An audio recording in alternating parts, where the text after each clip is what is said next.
Então, parque lot que nós trabalha extra, nós trabalha para vir com parte para trás do departamento de emergência. E parque lot inang lo vai guardo kita aqui braço inang é hospital novo lo vai guardo trabalhar. E inang nós temos ao redor de 250 lugares para parquear, incluir parte de diálise. E essa aqui tem ongeveer 350 lugares para parquear. E parque lot aqui wordt construir urbaanse wegenbouw, bouw maanden de OHL Ariano. O trabalho aqui dura ongeveer 5 para 6 semanas. No começo nós também tínhamos boom ainda, mas depois de par de semanas nós também por slagboom e também empregado não solamente. Assim aí nós não quita lugar for de visitante of gente que está no hospital. Parque lot para trás e tanto onde que nós também trabalhamos no hospital novo. E nós também outro semana acabamos de começar com o Cowboy Foundation para o hospital novo.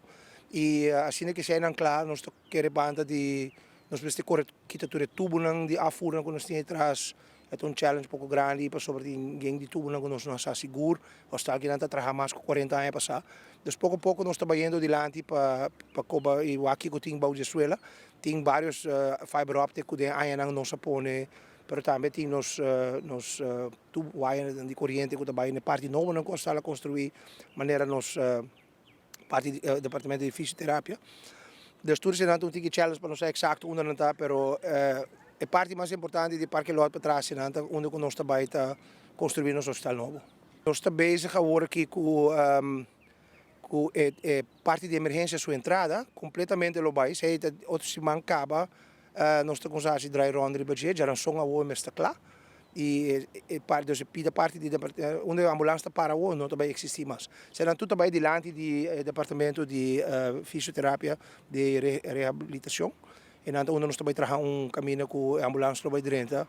E então se está onde pidem que também vai, o resto não vai construir. Onde a fisioterapia e nós está trabalhando U-vorm, rotonde, uma ambulância por dentro. Base pacientes que correm, parqueiam na mesa para se na mesa de algo mais. E mais com uma ambulância para dentro para eu, nós estamos trabalhando DAC também na para hora que o paciente dentro não está dentro de um DAC, onde o sítio água e obe of gewoon para defender a mesa, para defender a privacy.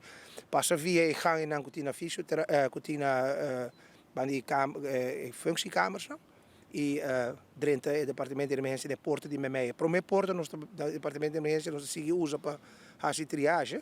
E também a oficina que está para trás ou também mover bem parte para trás, diante do hospital.